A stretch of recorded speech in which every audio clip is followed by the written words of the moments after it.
오늘 우리에게 주신 하나님 말씀은 사도행전 21장 10절에서 14절입니다.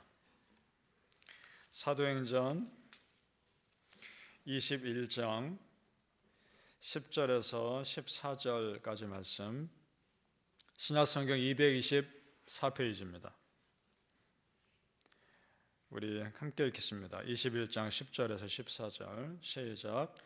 여러 날 머물러 있더니 아가보라 하는 한 선지자가 유대로부터 내려와 우리에게 와서 바울의 띠를 가져다가 자기 수족을 잡아매고 말하기를, 성령이 말씀하시되 예루살렘에서 유대인들이 이같이 이 띠 임자를 결박하여 이방인의 손에 넘겨주리라 하거늘, 우리가 그 말을 듣고 그곳 사람들과 더불어 바울에게 예루살렘으로 올라가지 말라 권하니, 바울이 대답하되 여러분이 어찌하여 울어 내 마음을 상하게 하느냐. 나는 주 예수의 이름을 위하여 결박당할 뿐 아니라 예루살렘에서 죽을 것도 각오해노라 하니, 그가 권함을 받지 아니하므로 우리가 주의 뜻대로 이루어지이다 하고 그쳤노라. 아멘. 이 새벽에 예배하신 은혜가 우리 성도님들께 함께 하시기를 예수님 이름으로 축복합니다. 아멘. 오늘 말씀은 우리에게 중요한 질문을 하는 겁니다. 어떤 질문이냐? 내 생각에 하나님의 뜻과 다른 사람을 통해서 나에게 말씀하신 하나님의 뜻이 다른 것 같을 때 어떻게 할 것인가? 라는 질문입니다. 그럴 때 있지 않습니까? 나는 이 길로 가고 싶은데 다른 사람들은 가지 말라라고 말할 때, 똑같이 기도하는 사람들인데 다를 때 어떻게 받아들일 것인가? 그 질문입니다. 자, 지금 바울은 예루살렘에 가고 싶었고 로마까지 가고 싶었습니다. 그런데 제자들이 기도해 보니까 아닌 것 같다라는 겁니다. 그때 마침 한 선지자가 왔습니다. 와서 그가 본 예언, 환상을 예언하는데, 바울이 띠고 있는 띠를 그 사람이 가져다가 자기 수족을 메고 이 띠의 주인이 그렇게 될 것이다, 예루살렘에 가서 핍박받고 이방인의 손에 이렇게 넘겨주게 될 것이다 라고 예언합니다. 자, 그런데 바울의 마음은 확고했습니다. 13절을 제가 다시 읽어보겠습니다. 13절 말씀. 바울이 대답하되 여러분이 어찌하여 울어 내 마음을 상하게 하였느냐. 나는 주 예수의 이름을 위하여 결박당할 뿐 아니라 예루살렘에서 죽을 것도 각오해노라 하니. 아멘. 그러니까 바울은 그 예언을 듣고서 오히려 이것은 나에게 가지 말라는 말씀이 아니라 오히려 그런 일들이 있으니까 기도로 준비하라는 사인이다 라고 받아들인 겁니다. 그렇게 받아들입니다. 이미 죽음을 각오한 바울 사도에게 성령님의 이 메시지는 기도로 충분히 준비하기를 시키는 것이라 받아들인 거죠. 여러분, 겟세마네에서 기도하신 예수님 생각해 보십시오. 예루살렘 들어가면 십자가에 못 박혀 죽을 거 알고 계셨습니다. 그런데도 겟세마네 가서 기도로 준비하고 들어가십니다. 그것과 똑같은 상황인 거죠. 사실 그전에도 제자들은 이미 바울 사도 말린 적이 있습니다. 4절을 올라가 보시죠. 4절 말씀. 21장 4절 다 읽진 않고 중간 부분, 그 제자들이, 그 부분부터 제가 읽겠습니다. 그 제자들이 성령의 감동으로 바울더러 예루살렘에 들어가지 말라 하더라. 아멘. 자, 그럼 여러분, 이 말씀만 놓고 보면 성령님이 제자들에게 바울이 예루살렘에 들어가면 안 된다라고 말씀하신 것처럼 보인단 말입니다. 그렇죠? 그런데 그렇지 않습니다. 성령님이 지금 조금 전에 보았던 선지자에게 하신 메시지가 가장 정확한 겁니다. 사실 그대로입니다. 바울이 예루살렘 가면 핍박받을 것이고 이방인의 손에 넘겨줄 것이다. 그 사실 그대로도 제자들이 본 겁니다. 그러니까 제자들이 보기에는 바울이 예루살렘 가면 고생할 게 너무 뻔하니까, 너무 고통받을 것이 뻔하니까 가지 말라고 한 것이지, 예루살렘에 가지 말라는 메시지를 들은 것은 아니라는 겁니다. 성도님들, 한 성령님은 똑같은 사건에 대해서 일관된 메시지를 주십니다. 성령님이 다른 마음 갖게 하시지 않단 말입니다. 한 성령님은 같은 마음 갖게 하십니다. 그러니까 내가 생각하는 뜻과 하나님의 뜻과 다른 사람을 통해서 나에게 말씀하신 하나님의 뜻이 다른 것 같을 때 더 기도하셔야 됩니다. 그때는 더 기도하시면서 무언가 그 사이에서 공통된 메시지를 찾으셔야 합니다. 우리 하나님은 같은 하나님이십니다.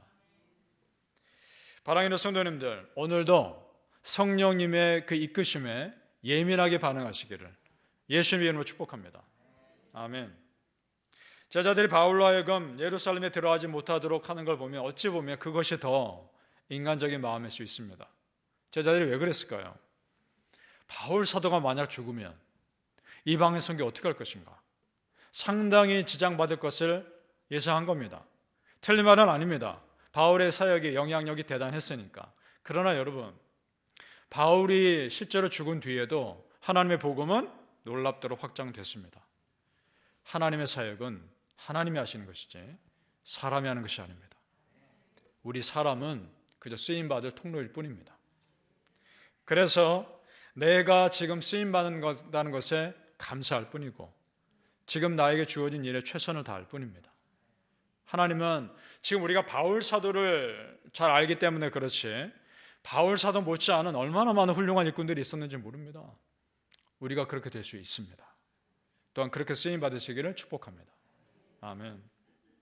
결국 제자들도 바울의 뜻을 더 이상 말리지 못합니다. 그리고 하나님께 다 맡깁니다. 14절을 제가 읽겠습니다. 14절, 오늘 우리가 읽었던 마지막 절이죠. 그가 권함을 받지 아니하므로 우리가 주의 뜻대로 이루어지이다 하고 그쳐노라. 아멘. 자, 이게 바울을 설득하려던 사람들이 인간적인 안타까움에서 벗어나서 하나님을 향한 더 큰 구원의 계획에 눈을 뜨게 된 것이고 그걸 인정하게 되는 겁니다. 그리고 다 맡기고 있죠. 자, 성도님들, 내 생각에는 아무리 생각해도 아닌 것 같을 때 그럼에도 하나님의 일하시면은 내 생각보다 훨씬 더 큰 계획이 있다는 것에 대해서 기대하시길 바랍니다. 결국 믿음의 길은 하나님과 나의 1대1의 관계 속에서 결정하는 겁니다. 물론 우리가 다른 사람에게 중보기도 부탁할 수 있고 조언을 들을 수 있지만 결국엔 하나님 앞에서 나의 기도로 결정하는 겁니다. 왜냐하면 내 믿음의 삶, 다른 사람이 살아주는 것 아니기 때문입니다. 바라기는 성도님들, 앞으로 여러분이 걸어갈 수많은 그 믿음의 길에 여러분의 신앙으로 걸어가시길 예수님의 이름으로 축복합니다. 아멘.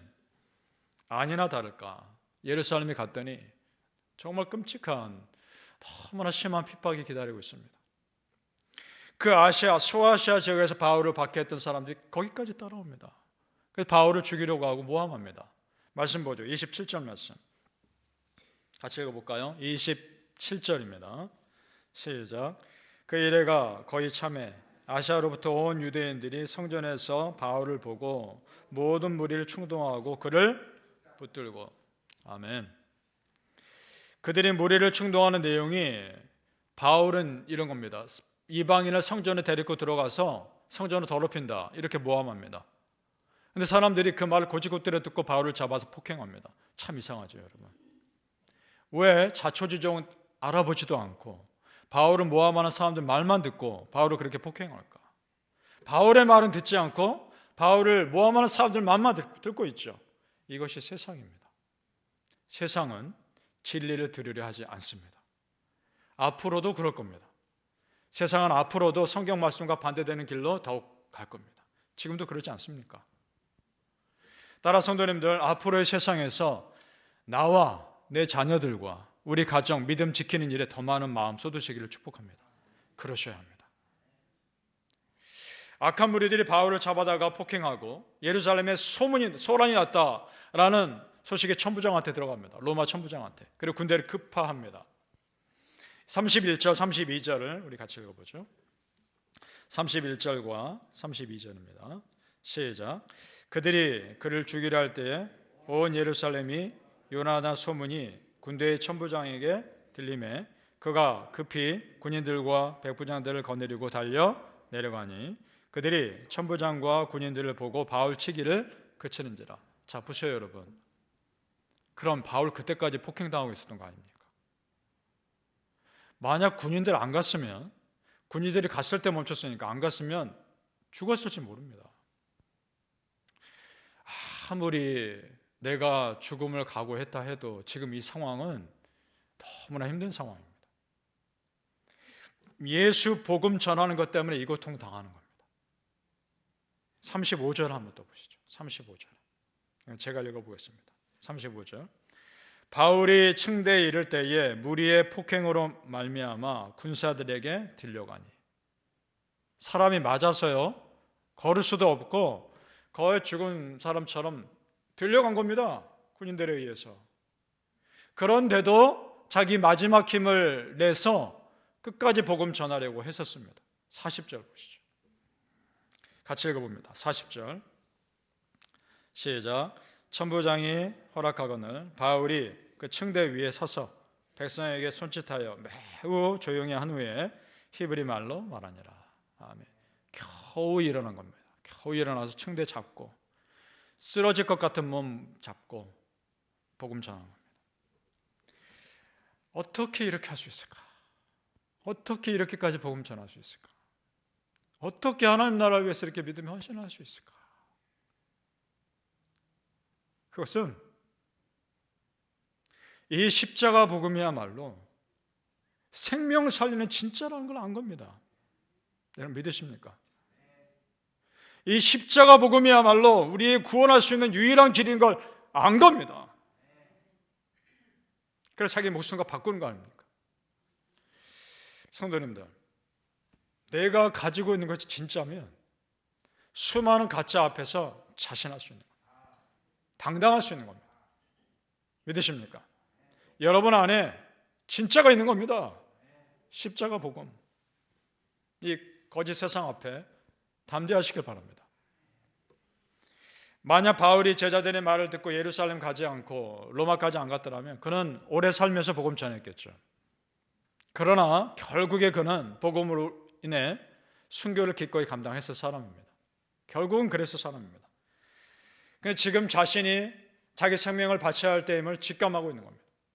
우리 지난 20장에서 바울이 했던 고백 여러분 기억나실 겁니다. 같이 한번 좀 찾아가 보시죠. 사도행전 20장 바로 앞장입니다. 24절. 이 고백이 하나님 앞에서 우리의 고백이 되기를 바랍니다. 사도행전 20장 24절 시작. 내가 달려갈 길과 주 예수께 받은 사명 곧 하나님의 은혜의 복음을 증언하는 일을 마치려 하면은 나의 생명조차 조금도 귀한 것으로 여기지 아니하노라. 아멘. 자기 신념과 자기 믿음으로 하나님 앞에 살다간 사람입니다. 바라기는 성도님들, 마지막 날 하나님 앞에서의 평가가 진짜임을 아시고 지금 나에게 맡겨진 이 사명의 길, 믿음의 길 담대하게 걸어가시길 예수님 이름으로 축복합니다. 아멘. 기도하겠습니다. 아버지 하나님, 하나님의 믿음의 길이 있습니다. 세상 아무도 나를 알아주지 않아도 내 안에 이미 진짜인 십자가 복음이 있습니다. 그 복음 가지고 하나님 앞에서 끝까지 믿음 생활 잘 감당하다가 마지막 하나님 앞에 섰을 때 하나님, 내가 내 할 일 다 했습니다. 나에게 맡겨진 일 내가 최선을 다했습니다. 고백할 수 있게 하여 주시옵소서. 정말 우리 성도님들 하루하루 믿음의 길 가는 게 실망될 때도 있고 낙심될 때도 있고 기운 빠질 때도 있지만 다 하나님의 뜻인 말고 내가 지금 하나님께 쓰임받을 수 있다는 것 자체로 감사하며 끝까지 믿음의 길 갈 수 있게 하여 주시옵소서. 감사하며 예수님 이름으로 기도합나이다. 아멘.